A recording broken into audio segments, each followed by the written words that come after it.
আজ এক্সপ্লেন করতে চলেছি সম্প্রতি রিলিজ প্রাপ্ত কোরিয়ান ড্রামা রিবন রকের পার্ট 4 এর বাংলা এক্সপ্লেনেশন। আগের পার্টগুলো যারা দেখোনি তারা আমার চ্যানেল থেকে আগের পার্টগুলো দেখে নিতে পারো, নয়তো এখান থেকে কিছুই বুঝতে পারবে না। আর আমি আগের পার্টের লিংক পিন কমেন্টে দিয়ে দিয়েছি, সেখান থেকে চাইলে চেক করে নিতে পারো। তো চলো আর দেরি না করে চলে যাই রিবন রকের পার্ট 4 এর বাংলা এক্সপ্লেনেশন। তো আগের পর্বের শেষে আমরা দেখেছিলাম যে সেক্রেটারি লি সবার সামনে ঘোষণা করে যে চয়েস গ্রুপকে বাইরের শত্রুদের হাত থেকে রক্ষা করতে একটা বিশেষ ইন্সপেকশন টিম তৈরি করা হবে। তার কথা শেষ হওয়ার সাথে সাথেই তার ছোট ভাই এই সিদ্ধান্তের সমর্থনে দাঁড়িয়ে যায়। এরপর বাকিরাও জলদি হাত তুলে এই সিদ্ধান্তে সায় জানায়। এরপর সেক্রেটারি লি সেই ইন্সপেকশন টিমের 3 সবচেয়ে শক্তিশালী সদস্যের পরিচয় করিয়ে দেয়। টিমে সেই সদস্য ছিল মিস্টার ব্যাক, মিস্টার হং আর মিস জিয়ান। তাদের দেখে সবাই তো একেবারে অবাক হয়ে যায়, কিন্তু আসল শক লাগে তখন যখন মিস জিয়ান নিজেই নিজেকে চেয়ারম্যান কাংয়ের ছোট মেয়ে বলে পরিচয় করিয়ে দেয়। এই কথা শোনার সাথে সাথেই তার বড় বোন কাংদের সেই পুরনো তেতো অতীত চোখের সামনে ভেসে ওঠে। তার মনে পড়ে যায় যে তার মায়ের মৃত্যু ঠিক 1 বছর পরই চেয়ারম্যান কাং প্রেগনেন্ট মিসেস কোকে বাড়িতে নিয়ে এসেছিল আর সবাইকে বলেছিল যে এখন থেকে তারা এই বাড়িতেই থাকবে আর তারা এই পরিবারেরই একটা অংশ। সে সময় কাংদে তার বাবা আর মিসেস কোকে প্রচন্ড ঘৃণা করত। তার মনে হতো যে এই সবটাই মিসেস কোর চাল ছিল আর তার বাবা শুধু এই মহিলার জালে ফেসে গেছে। তারপর যখন তাদের পরিবারের সবচেয়ে ছোট মেয়ে জিয়ান জন্ম নেয়, চেয়ারম্যান কাং তাকে খুব আদর করতে শুরু করে। এটা দেখে কাংদের মনে হতে থাকে যে পরিবারে তার গুরুত্ব কমে যাচ্ছে। তার বাবার ভালোবাসা আর বিশাল সম্পত্তি নিজের দখলে রাখার জন্য সে সবসময় নিজের সৎমা আর ছোট বোনটির বিরুদ্ধে লেগে থাকতো। সেই সময় মিসেসকো কথা দিয়েছিল যে সে আর তার মেয়ের সম্পত্তির জন্য কাংদের সাথে কখনোই লড়াই করবে না। আর এই কারণেই কাংদে কিছুদিন চুপচাপ ছিল, কিন্তু এখন সেই শেষ সময়ে এসে সে নিজের পুরনো কথা ভেঙে ফেলে। কাংদে মনে হয় যে তার সাথে বিশ্বাসঘাতকতা করা হয়েছে। তার মতে মিসেসকো অনেক কথা দিয়েছিল তাকে, কিন্তু আবার সে একই পরিমাণ কথা সে রাখছেও না। মিসেসকো জবাব দেয় যে সে যা কিছু করছে তা নিজের মেয়ের নিরাপত্তার জন্যই করছে। আসল সত্যিটা হলো কাংদে আগেই ঠিক করে রেখেছিল যে সে চেয়ারম্যানের চেয়ারে বসবে সে মিসেসকো আর জিয়ানকে ব্যবহার করা লেবুর মতো ছুঁড়ে ফেলে দেবে। মিসেসকো আর কাংদের এই ঝগড়া চলতেই থাকে। মিসেসকো কাংদের এই আচরণে খুব হতাশ হয়ে যায়। যদিও সে তাদের আসল মা ছিল না, কিন্তু নিজের হাতে সে তাদের বড় করেছে। মায়ের ভালোবাসা থেকে বঞ্চিত হওয়ার কষ্টটা সে নিজে বুঝতো, তাই সে সবসময় যমজ ভাই বোনদের নিজের মেয়ের চেয়েও বেশি ভালোবাসতো। জিয়ান কোনো ভুল করলে সে তাকে বকুনি দিত ঠিকই, কিন্তু যমজ ভাই বোনরা কখনো কোনো অন্যায় করলেও সে তাদের কোনো কটু কথাও বলতো না। তারা তার সাথে যতই খারাপ ব্যবহার করুক না কেন, অতিরিক্ত ভালোবাসার কারণে তারা অকৃতজ্ঞ হয়ে উঠেছিল। এবার সময় এসেছে মিসেস কোর পাল্টা জবাব দেয়ার। সে তাদের পরিষ্কার জানিয়ে দেয় যে যতদিন না চেয়ারম্যান কাং সুস্থ হয়ে ওঠে ততদিন সে কাংদেকে ঠিক পথেই চালাবে, এমনকি তার জন্য নিজের জীবন বাজি রাখতে হলেও সে সেটা করবে। ঠিক সেই সময় জিয়ান সেখানে পৌঁছে যায় আর তার মাকে সেখান থেকে সরিয়ে নিয়ে যায়। তার আগেই যে যমজ বোন রাগের মাথায় না তাদের উপর আক্রমণ করে বসে। কিছুক্ষণ আগে পর্যন্ত যে মিসেসকো খুব সহজেই নিজের সৎ মেয়েকে মুখের উপর জবাব দিচ্ছিল, এখন জিয়নকে দেখা মাত্রই তার অবস্থা একদম ভেঙে পড়ার মতো হয়ে যায়, যেন তার শরীরে সবটুকু শক্তি শেষ হয়ে গেছে। অন্যদিকে কাংদে কসম খায় যে সে জিয়নের জীবন ধ্বংস করে মিসেস কোর থেকে প্রতিশোধ নিয়েই ছাড়বে। সে চেয়েছিল যে তার মায়ের ভুলগুলো সাজা যেন মেয়ে পায়।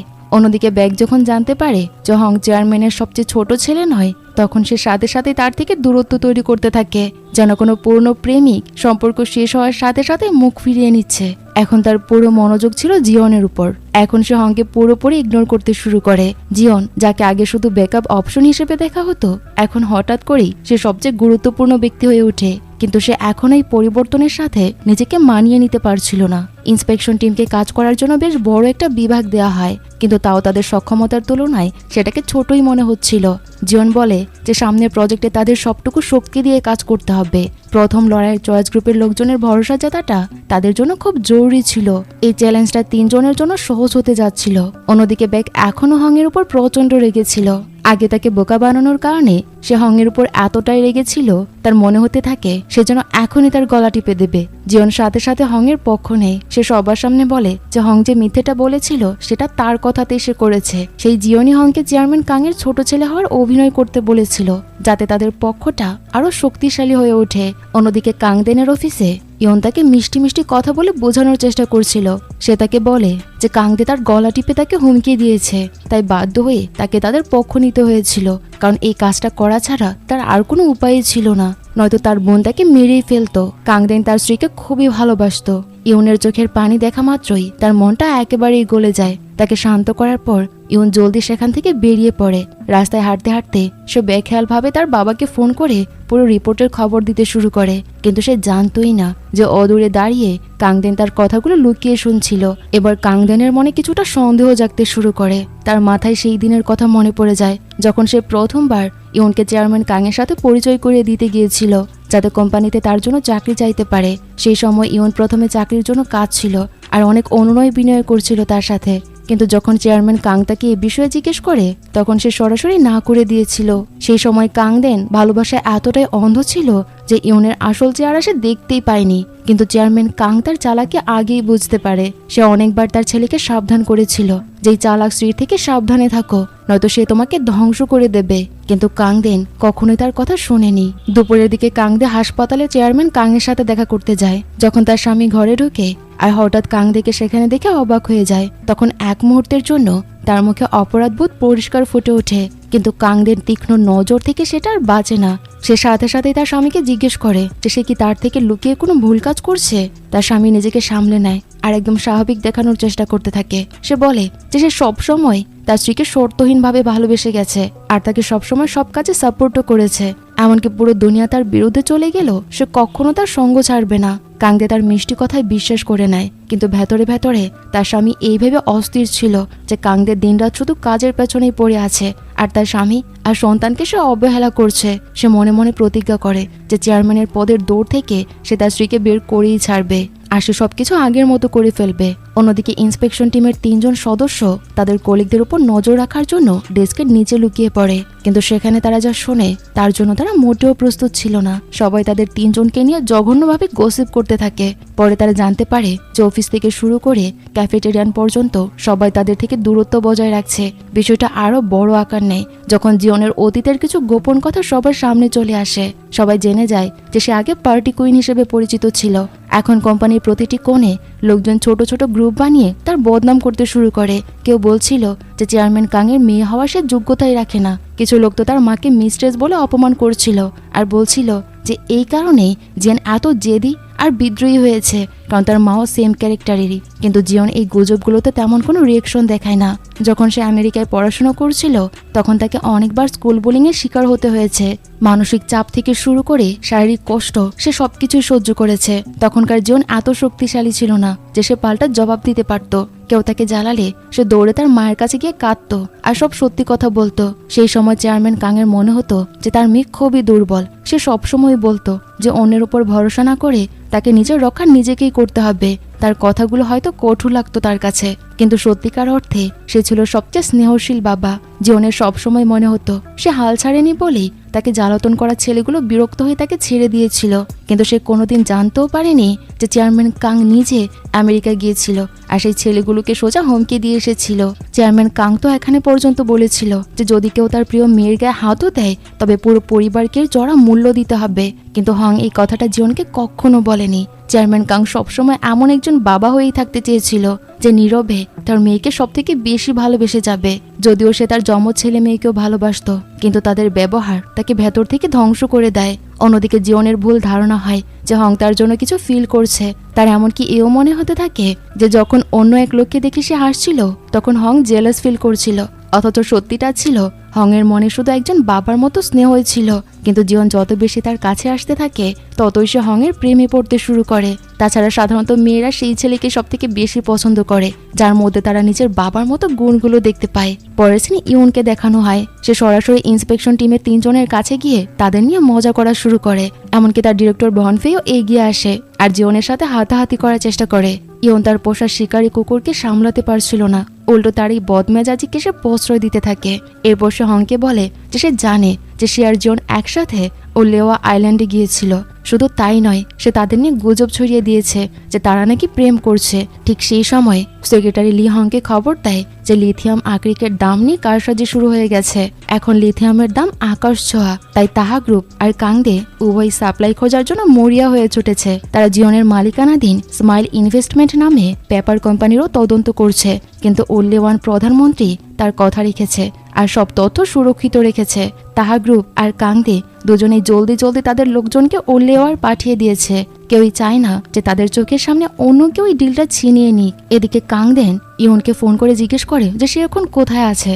যদিও ইয়ন তখন তার বাবার বাড়িতেই ছিল, কিন্তু সে মিথ্যে বলে যে সে চয়েস কর্পোরেশনে আছে। কিন্তু সে জানতোই না যে কাংদেন বাহিরে দাঁড়িয়ে তার প্রতিটি পদক্ষেপের উপর নজর রাখছিল। অন্যদিকে হং সেক্রেটারি লির বাড়ি যায়, যেখানে তাকে গরম চা দিয়ে আপ্যায়ন করা হয়। দুজনে আরাম করে বসে চা খাচ্ছিল। এমন সময় সবচেয়ে ছোট মেয়ে জিয়ন সেখানে এসে পৌঁছায়। তার আসার সাথে সাথেই দুজনকে জায়গা বদল করতে হয়। হং নিজের লজ্জা লুকানোর জন্য তাড়াহুড়ো করে চা খেতে গিয়ে ভুলবশত তার মুখই পুড়িয়ে ফেলে। জিয়ন এটা দেখে অবাক হয় যে তাদের সম্পর্ক এত দ্রুত এগিয়ে যাচ্ছে।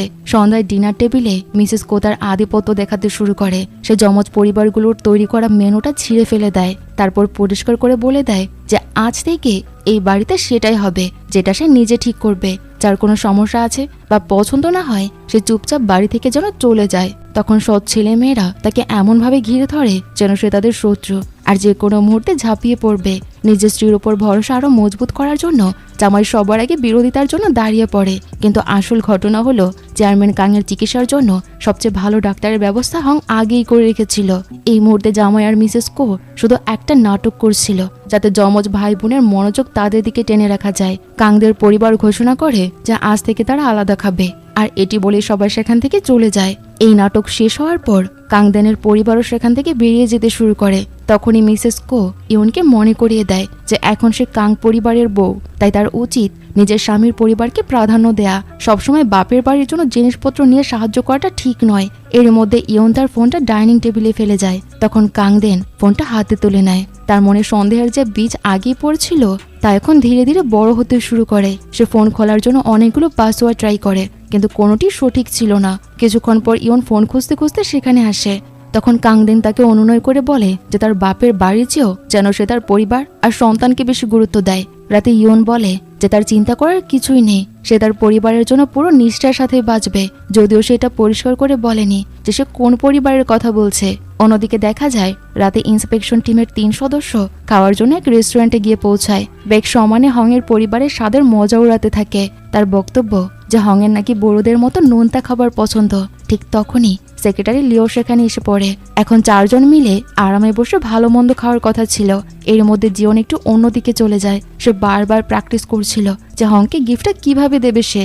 ধীরে ধীরে সে এই সব কাজে দক্ষ ছেলেটার প্রেমে পুরোপুরি হাবুডুবু খেতে শুরু করে। হং যখন ডিজাইনার টাইটা পায় সেটা দেখে সে কিছুটা অবাক হয়ে যায়। জিয়ন লজ্জা পেয়ে বলে যে তার পরিবারে টাকার কোনো অভাব নেই, তাই হংয়ের দ্বিধা না করে এই উপহারটা রাখা উচিত। কিন্তু নিজের মেয়েকে তার নিজের পরিশ্রমের টাকায় কোনো ছেলেকে পটাতে দেখে চেয়ারম্যান কাংয়ের মন ভেতর থেকে ভেঙে যাচ্ছিল। ঠিক তখনই হঠাৎ কেয়ার গিভারের ফোন আসে। সে জানায় যে হংয়ের দাদিকে কোথাও খুঁজে পাওয়া যাচ্ছে না। আসলে দাদি খবরের কাগজে দেখেছিল যে হং আহত হয়েছে আর সে ফুটবল টিম ছেড়ে দিয়েছে। এই খবর শুনে সে তাকে খুঁজতে বেরিয়ে পড়ে। খবরটা পাওয়া মাত্রই হং ভীষণ ঘাবড়ে যায় আর সে তার দাদিকে খুঁজতে বেরিয়ে পড়ে। সে পুরো হাসপাতাল তন্ন করে খোঁজেও তার দাদিকে কোথাও খুঁজে পায় না। শেষ পর্যন্ত সে যখন তার নিজের থাকার জায়গায় যায় সে দেখে যে তার দাদি রান্নাঘরে তার জন্য খাবার তৈরি করছে। দাদি কষ্ট পেয়ে তার নাতির পা দুটো জড়িয়ে ধরে কাঁদতে শুরু করে। সে ভালো করেই জানতো যে ফুটবলই ছিল হংয়ের পুরো জীবন। সে সবসময় বলতো যে একদিন সে মেসি বা রোনালদোর মতো মহান ফুটবলার হবে, কিন্তু একটা হঠাৎ ঘটে যাওয়া দুর্ঘটনা তার সেই স্বপ্ন ভেঙে দিয়েছে। দাদি রাগের মাথায় বলে যে তার নাতির পা ভেঙেছে সে তার অবস্থা খারাপ করে দেবে, কিন্তু হং তাকে বুঝিয়ে বলে যে একদিন তার পা অবশ্যই ঠিক হয়ে যাবে। তখন দাদি বলে সে সবসময় তার সাথেই থাকতে চায়, তার পায়ের মালিশ করে দেবে সে, আর ফিজিওথেরাপিতে সাহায্য করবে যাতে সে জলদি সুস্থ হয়ে উঠতে পারে। প্রথমে হংই ভাঙাচোরা জায়গায় আর থাকতে চাইছিল না, কিন্তু তার দাদির হাতে রান্না করা খাবার খাওয়া মাত্রই তার মন পুরোপুরি বদলে যায়। তার মনে হতে থাকে যে এত সুস্বাদু খাবার পেলে একটু কষ্ট সহ্য করতেও ভালো লাগবে। অন্যদিকে জিয়ন দাদি আর নাতির সব কথা আড়ি পেতে শুনে ফেলে। এখন সে বুঝতে পারে যে হং কতটা কষ্টের মধ্যে দিয়ে যাচ্ছে। পরদিন সকালে দেখা যায় যে কাংদে আবার বক্সিং রিংয়ে যায়। সে তার মানসিক চাপ কমাতে চাইছিল। তখনই তার অ্যাসিস্ট্যান্ট জানায় যে পেপার কোম্পানির তদন্ত শেষ হয়েছে আর কিছু গুরুত্বপূর্ণ তথ্য সামনে এসেছে। এটা শোনা মাত্রই সে পুরো খেলার মাস্টার মাইন্ড অর্থাৎ হং এর সাথে যোগাযোগ করে। সে প্রতিটি প্রশ্নের উত্তর চাইছিল। কাকতালীয়ভাবে হং ও তার সাথে সরাসরি দেখা করতে চেয়েছিল, তাই দুই পক্ষই দেখা করার সিদ্ধান্ত নেয়। কাংদে রেগে মেগে নির্ধারিত জায়গায় পৌঁছায়, কিন্তু সেখানে হং এর বদলে জিয়ন দাঁড়িয়ে থাকে। জিয়ন জানায় যে সে পেপার কোম্পানির আসল ব্যক্তি সে নিজেই, আর কোম্পানিটির 30% শেয়ারও সে পেয়ে গেছে। এরপর জিয়ন পরিষ্কার হুমকি দেয় যে কাংদে যদি কোনো ঝামেলা করে তবে সে জনগণের ফান্ড থেকে 300 কোটি টাকার জালিয়াতি আর তার আরো অন্যান্য সব নোংরা কর্মকাণ্ড ফাঁস করে দেবে। কাংদে সবসময় জীবনকে দুর্বল আর অকেজো মনে করত, কিন্তু সে কোনোদিন ভাবেও নি যে একদিন তার সেই ছোট বোনই তাকে ফাঁসিয়ে দেবে আর তার থেকে এত বড় শেয়ারের একটা অংশ কেড়ে নেবে। এরপর সে হংকে একান্তে ডেকে কথা বলার চেষ্টা করে। সে আগের মতোই আবার তাকে নিজের জালে ফাঁসাতে চায়, কিন্তু এখন অনেক দেরি হয়ে গেছে। হং আগেই জানতে পেরেছিল যে তার পা ভেঙে যাওয়ার দুর্ঘটনার পেছনে এই যমজ ভাই বোনেরই হাত আছে। নিজের ফুটবল কেরিয়ার আর ন্যায় বিচারের জন্য এখন সে তাদের থেকে বদলা নিয়েই ছাড়বে। শেষে কাংদে অফিসে ফিরে আসে আর লিথিয়াম আকরিকের ঘাটতি নিয়ে ছড়িয়ে পড়া গুজবগুলো দাবানোর জন্য তার লোকজনকে আদেশ দিতে থাকে। কিন্তু সে কিছু করার আগেই হঠাৎ শেয়ার হোল্ডারদের মিটিং ডাকা হয়। সব শেয়ার হোল্ডাররা কাংদের সমালোচনা করতে থাকে। তারা বলে যে জিএ প্রজেক্ট লিড করার মতো যোগ্যতা তার নেই। কাংদে জবাব দেয় যে সে সবচেয়ে সস্তা আর ভালো মানের লিথিয়াম সাপ্লাইয়ের খোঁজ করছে। সে প্রতিশ্রুতি দেয় যে কোনো অবস্থাতেই প্রজেক্ট বন্ধ হতে দেবে না সে।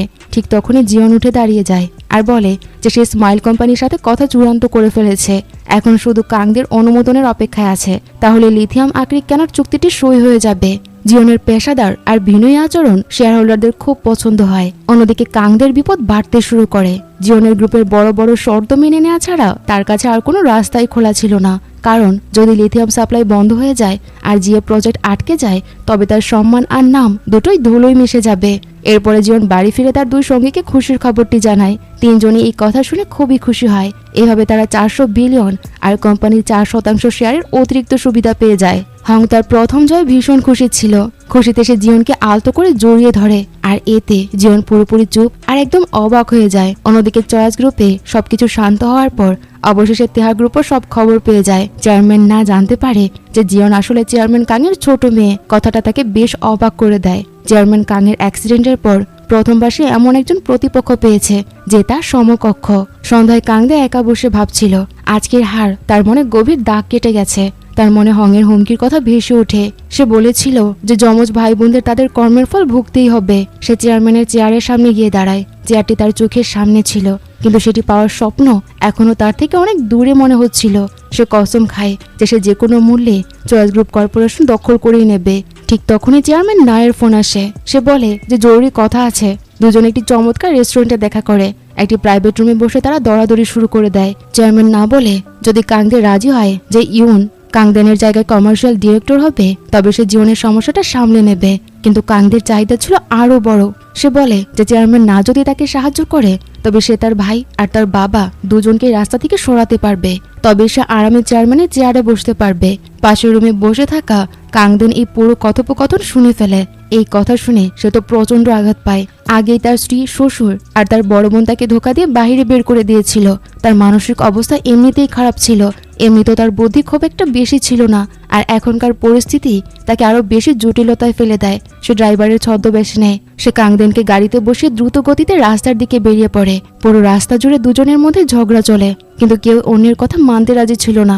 শেষ পর্যন্ত গাড়িটি একটি ইলেকট্রিক পোলে ধাক্কা খেয়ে থেমে যায়। ফলাফল যা হওয়ার তাই হয়। কাংদেনকে তার নিজের বোনকে কিডন্যাপের অভিযোগে গ্রেফতার করা হয়। তার দুঃখ আরো বেড়ে যায় যখন পুলিশ তাকে জানায় যে তার উপর চয়েস কর্পোরেশনের টাকা জালিয়াতি করার অভিযোগ আনা হয়েছে।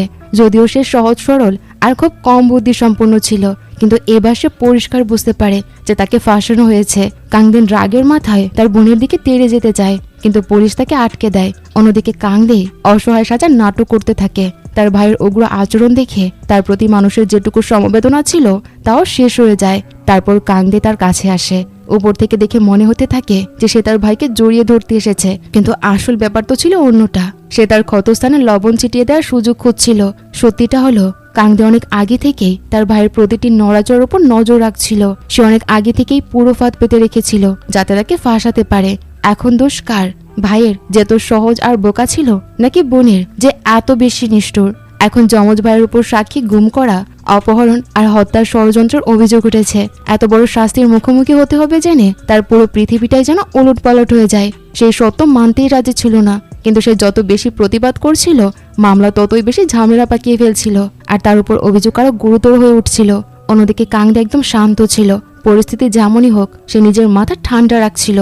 ঠিক তখনই হং সেখানে আসে আর চিৎকার করে কাংদেনকে শান্ত করার চেষ্টা করতে থাকে। সেই মুহূর্তে কাংদের মনে হয় যে যেন সে তার পুরনো বাবাকে দেখতে পাচ্ছে। সে তার বাবার কাছে ক্ষমা চায় আর বলে যে সে খুব অযোগ্য সন্তান। সে আরও একবার তার যমজ বোনের কাছে হেরে গেছে।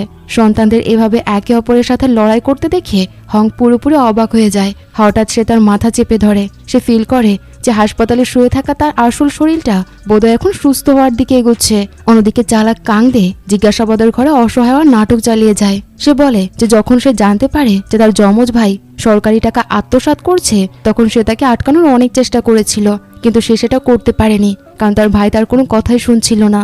ইন্সপেক্টর তাকে জিজ্ঞেস করে যে ভাইয়ের অপকর্মের কোনো প্রমাণ তার কাছে আছে কিনা। এই প্রশ্ন শুনেই সে যেন এই সুযোগটারই অপেক্ষা করছিল। আসলে এর আগেই সে ডিরেক্টর ডোর সাথে দেখা করেছিল আর তাকে ঘুষও দিয়েছিল। সে কথা দিয়েছিল যে ভাইয়া যে টাকা নয়ছয় করেছে তার ডাটা বের করতে সাহায্য করলে তাকে ভাইস প্রেসিডেন্ট বানিয়ে দেওয়া হবে। এখন প্রত্যক্ষদর্শী আর শক্ত প্রমাণ দুটোই উপস্থিত ছিল। যমজ ভাই চাইলেও কিছু লুকাতে পারছিল না। কিছুক্ষণের মধ্যেই তাকে পুলিশ স্টেশনে নিয়ে যাওয়া হয়। হং কাংদেকে জিজ্ঞেস করে তার এত নির্মম হওয়ার কি প্রয়োজন ছিল। সে জবাব দেয় যে সবাই তাকে এমনটা করতে বাধ্য করেছে।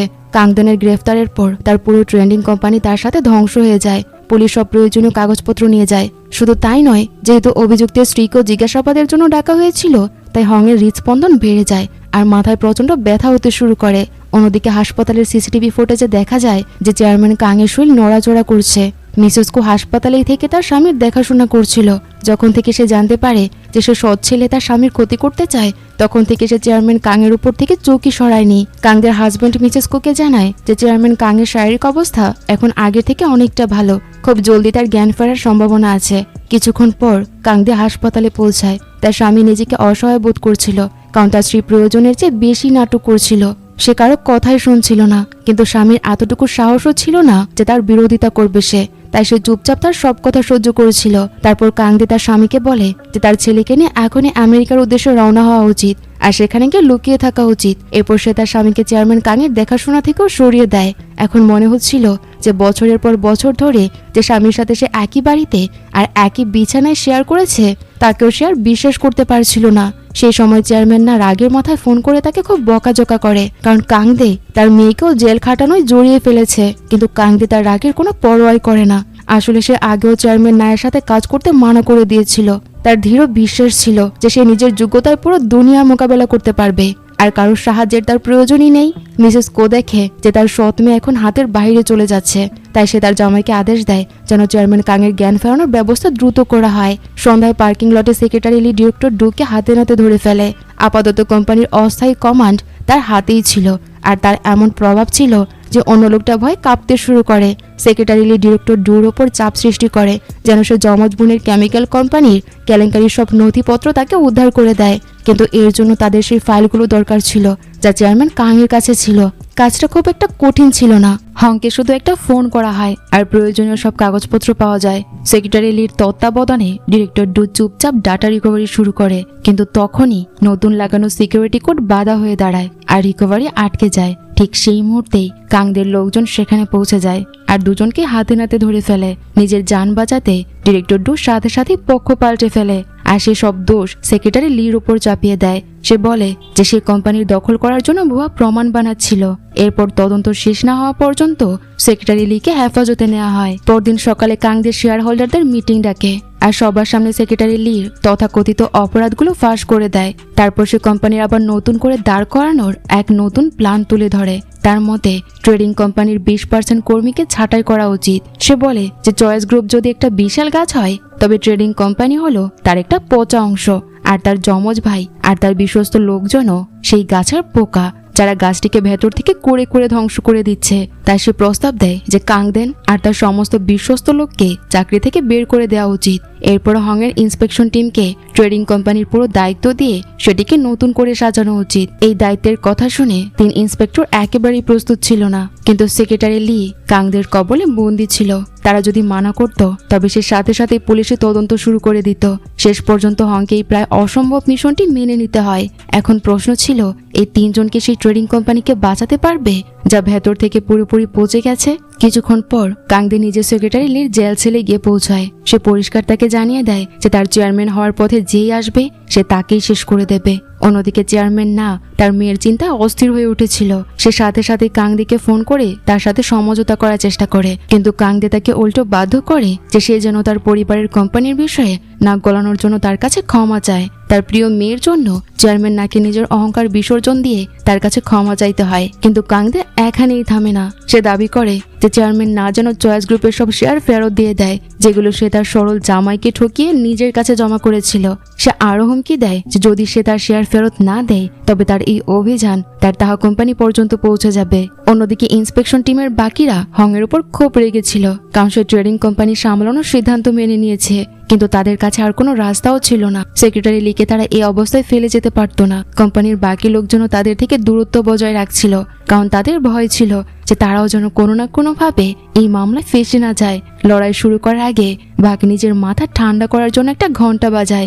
এরপর তারা ট্রেডিং কোম্পানির কর্মীদের সাথে দেখা করতে যায়। চাকরি বাঁচানোর জন্য সব কর্মীরা খুব করুণ গল্প শোনাতে থাকে।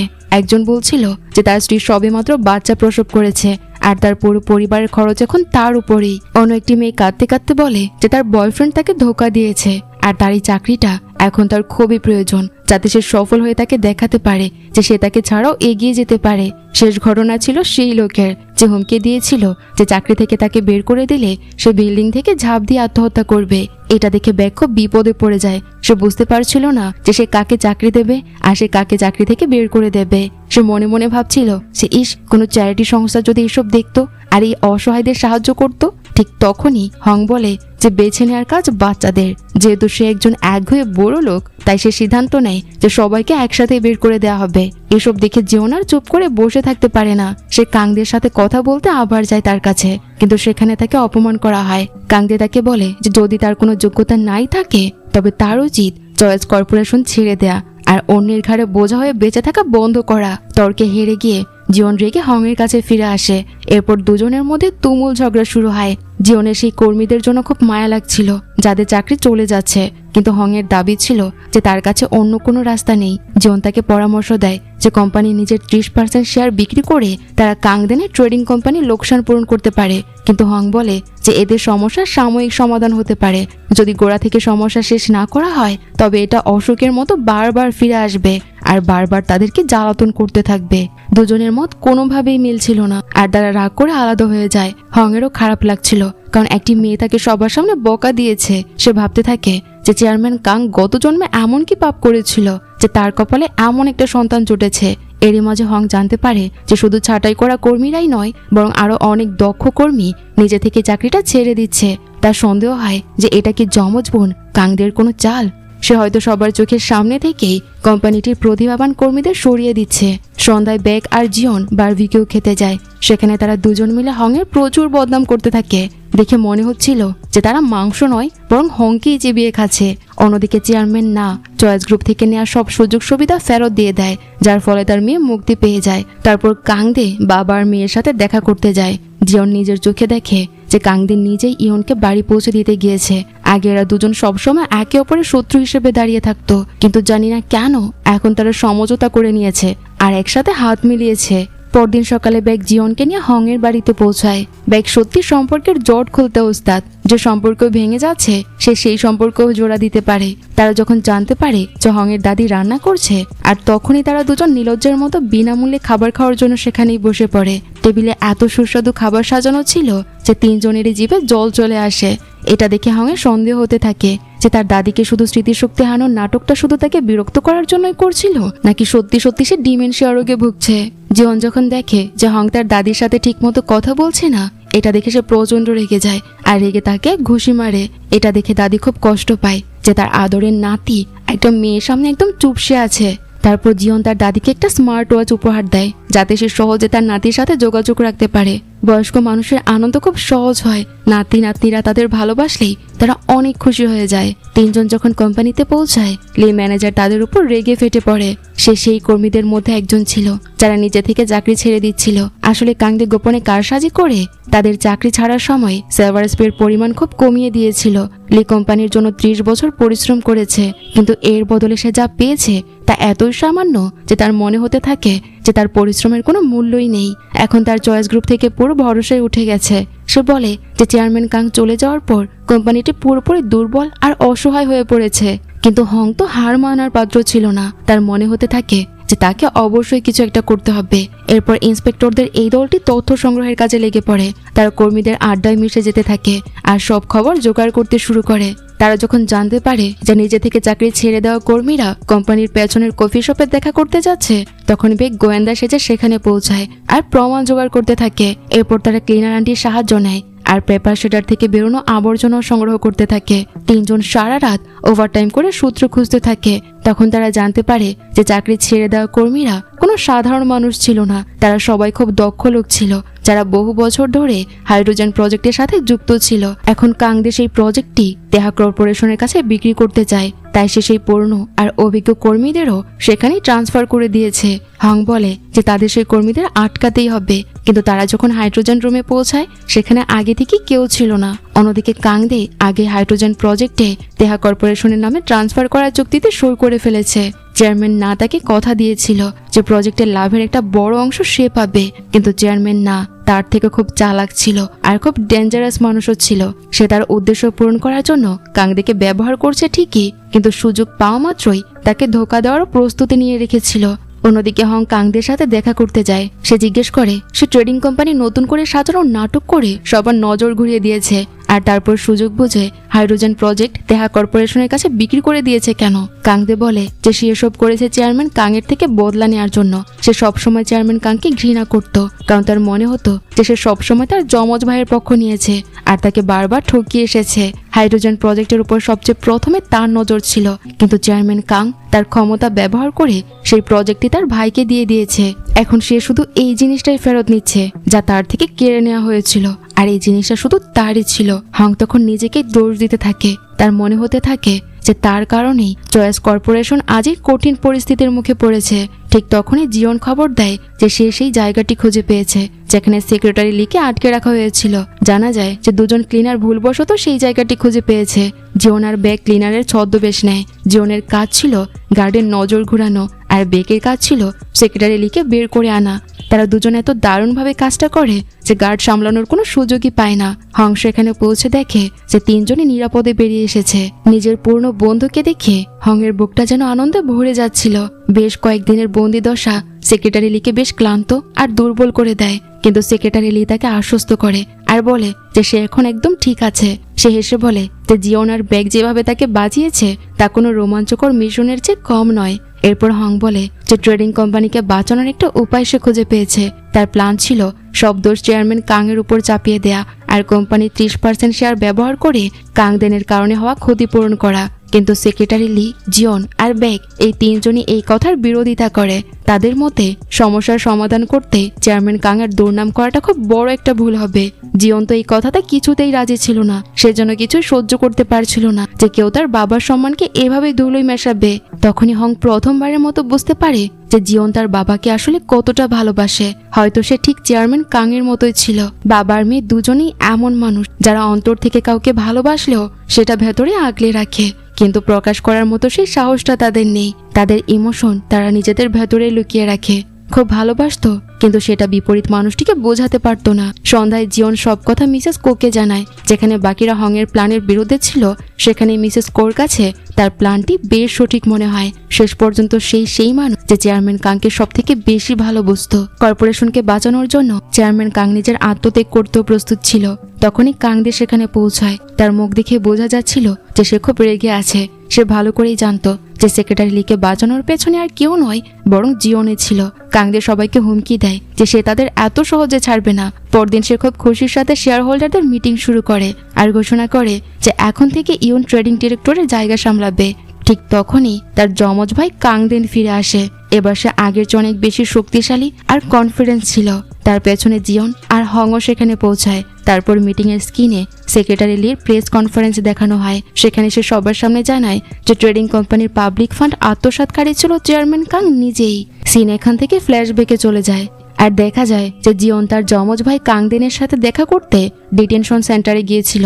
সেখানে তাদের দুজনের মধ্যে ধস্তাধস্তি আর শক্তির লড়াই হয়, কিন্তু শেষে ছোট হওয়া সত্ত্বেও জিয়ন তাকে পুরোপুরি কন্ট্রোলে এনে ফেলে।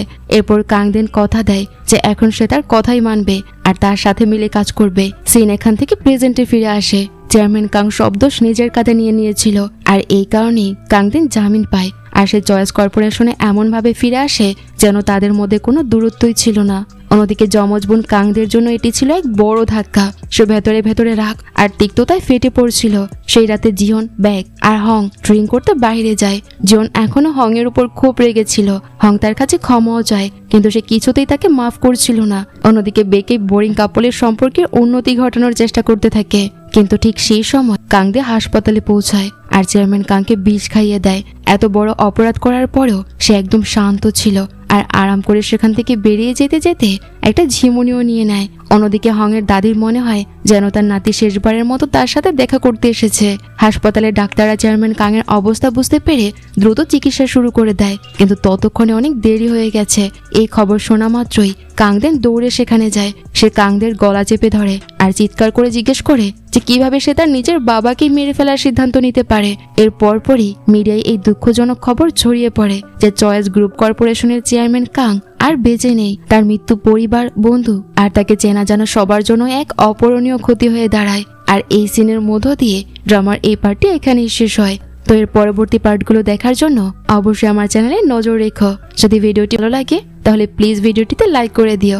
আর যারা এখনো আমার চ্যানেলটি সাবস্ক্রাইব করনি তারা আমার চ্যানেলটি সাবস্ক্রাইব করে এর পাশে থাকা বেল বাটনে অল প্রেস করে দিও। তাহলে যখনই আমি নতুন কোনো ভিডিও আপলোড করব সেটা নোটিফিকেশন সাথে সাথে তোমাদের কাছে চলে যাবে আর সবার প্রথমেই সেটা তোমরা দেখে নিতে পারবে।